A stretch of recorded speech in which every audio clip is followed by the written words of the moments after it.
Lah, yun. Wow. Lah. Welcome back mga ka-studio, another video. For today's episode po, we're very excited dahil magbabalik na po ang Kutsinilyo ni Visayas Studio. And this time po, upgraded at saka maganda na po yung location natin. So upgraded po dahil dati po yung gamit namin na oven po ay manual na po. So nahirapan talaga kami doon. So ngayon po, automatic na po yung oven na gagamitin po namin. So ito po yung nasa likod ko. Tsaka po sa location niya mga studio dati po, nahirapan kami sa delivery ba kasi ang lalayo ng order. And this time po, mag-open na tayo dito mismo sa Cebu City area. Wow! So yan po yung good news namin mga studio kasi marami dito sa city talaga na gusto mag-order. Kaso malayo ba? So ngayon po, may cater na natin yung mga order natin dati. Nagawa po namin to mga studio sa tulong po ng aming business partner, sina Ben and Yuri, at kasama natin si Sir Ben. Hello mga ka-studio. So ano sir, excited lang kumain ng kutsinilyo? Kanina pa ako excited kumain ng kutsinilyo, sir. Wow! Nindot yung automatic din ang oven sir. Oo, nindot ni sir. Yan mga ka-studio. Ang kinis nyo.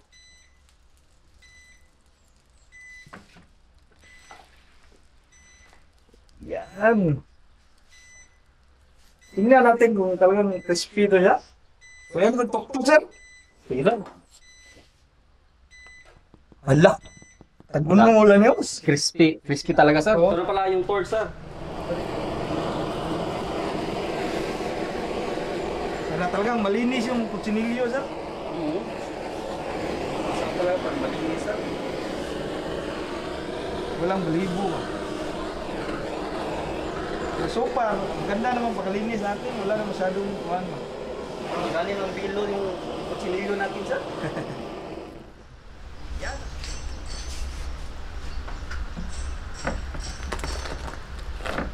Yan na, Kutsinilyo ni Visayas Studio is now available. Tara sir? Sige, sir. Tara.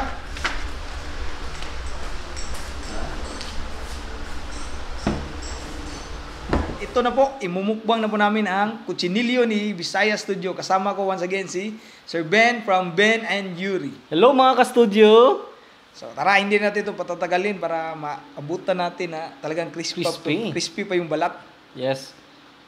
So pray muna tayo sir. Sige, sir. Kay Ledger. Do the honor, sir. Lord, thank you so much for this day. Thank you sa food, sa good health, sa blessings, sa guidance, and protection. Amen. Amen. Tara, mga kanta nyo mga ka-studio. Tara mga ka-studio. Excited na ko muna. Ikaw sir? Ikaw, sir. Do the honor, sir. Tara, tignan natin.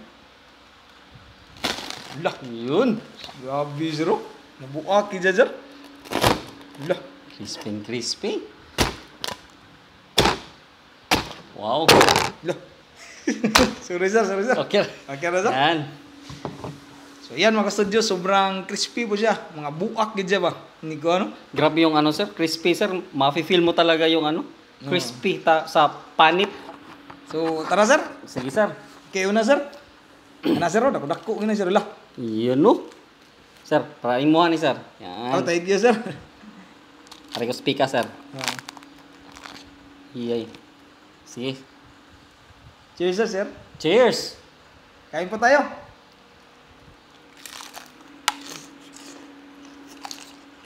Mm.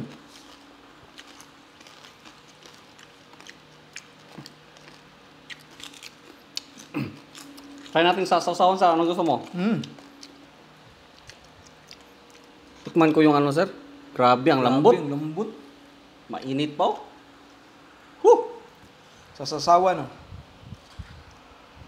Try ko sa suka, sir. Mang Tomas. Si suka. Suka. Wow, kainit.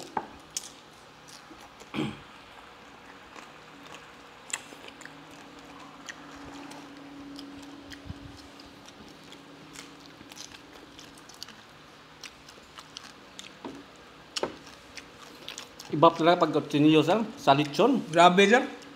Crispy talaga siya. Mga ganitong ano, sir, taste. Swak na swak sa labi talaga.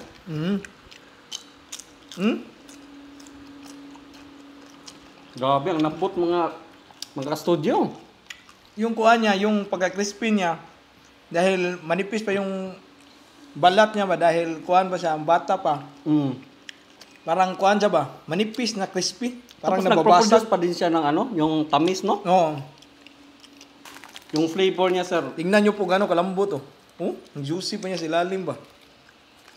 Oo. Oo. Kung ta sir? Sige, sir. Ganito pala yung ano, maliit yung mga ribs. Yan, no? Ang ribs niya ba?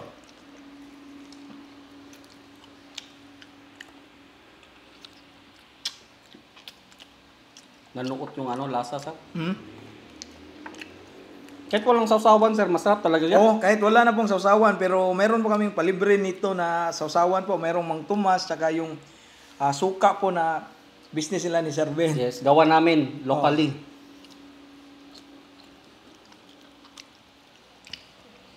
Juicy pa siya ba? Parang may sikreto ka dito, Sir Brax, sa ano mo, sa kutsinilyo. Oh, yung sikreto talaga sa kutsinilyo talaga, yung temperature lang talaga, sir. Yun yung crucial talaga sa start, no? Pag hindi mo makuha yung temperature, hindi talaga ganito ka-crispy. Mm. Grabe, sarap ito.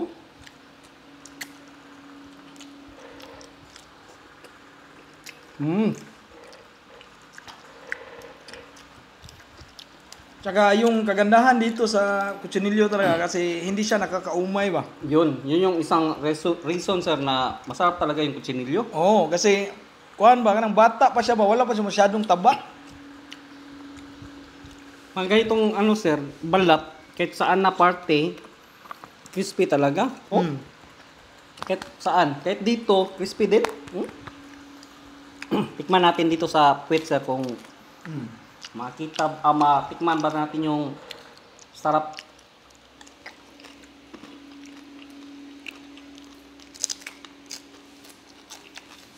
Sarap, mga love. Ay, masarap ang sa studio.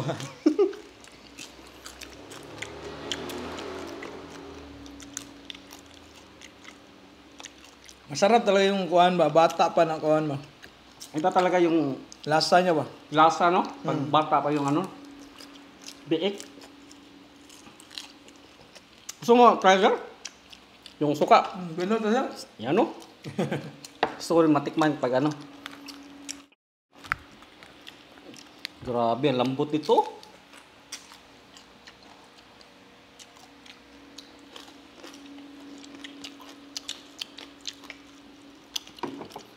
Mga ganito siguro, sir, kaya na, no?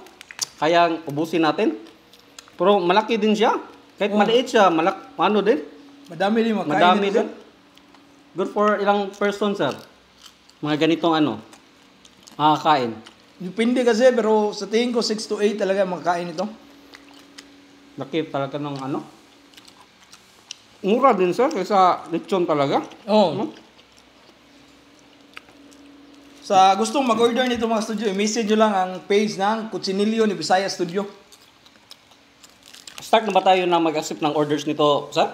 Once na makita nyo itong video na to, meaning ito na po yung simula at saka magsa-start na po kami mag-accept ng mga orders sa mga gustong mag-order.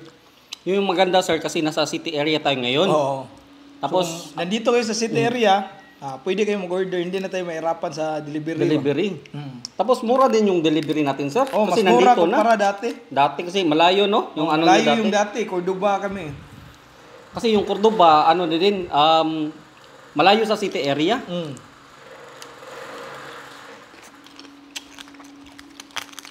Kahit din sa puwet, sir, no? Crispy din.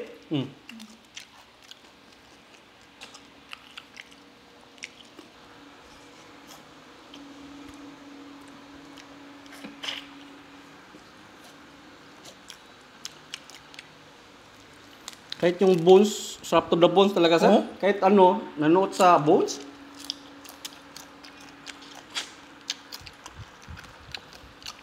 Masarap to pag ano, pares sa ano, suka.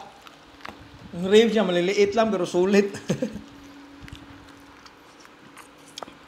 Ito pala yung sikreto pala ni sir, temperature. Oo. Sa tingin mo, sir, ready na ba itong kuha natin? Ganito mga flavor na ano sir, at saka crispiness, parang ready to go na to. Kahit saan parang ano, kahit saan sulok ng Cebu siguro, hanap-hanapin yung ano, lasa, Pwede na pala to, sir.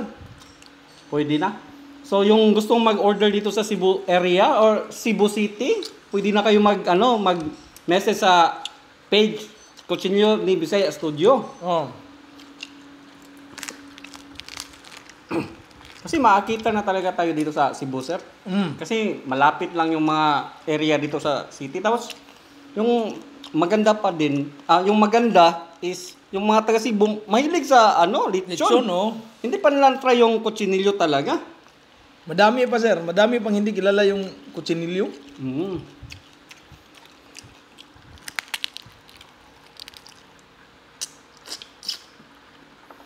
Yun, no? Grabe yung ano. Masarap sa isaw-saw sa suka. Pwede din sa mga tumas, oh. Masarap yung ano, sir. Kahit parang sawan talaga, sir. Masarap na talaga. Oo. No? Ito, timpla natin. Style na, okay lang kahit walang sausawan. Saan ba yung galing yung ano mo, sir? Yung ingredients nito? Yun yung gustong natin, yung mga ka-studio, no?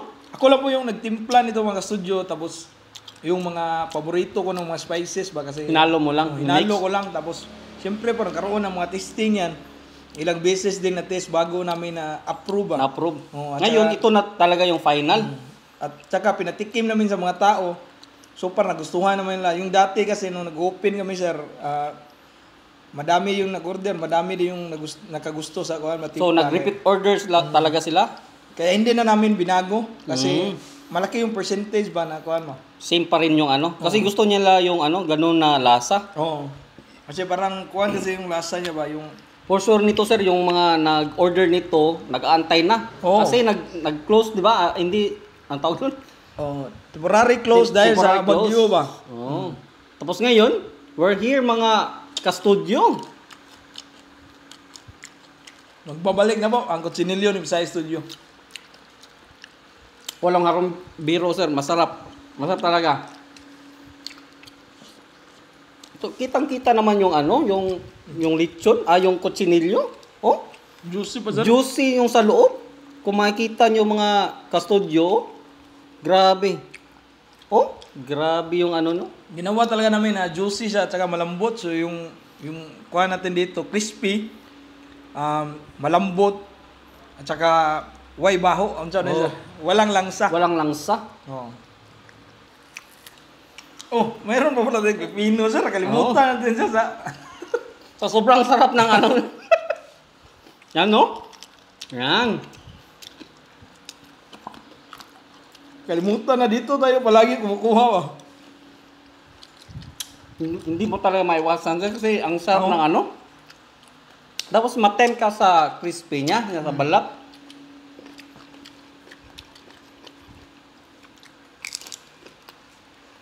Grabe yung yung filter. Kinis na kinis, oh. Grabe. Guarantee na talaga, crispy, masarap, at saka malambot. Walang baho, no? Hindi, walang mabahong amoy ba? Walang mabahong amoy. Pati yung ribs, grabe, oh. Kung makikita nyo, ganitong meat na outcome.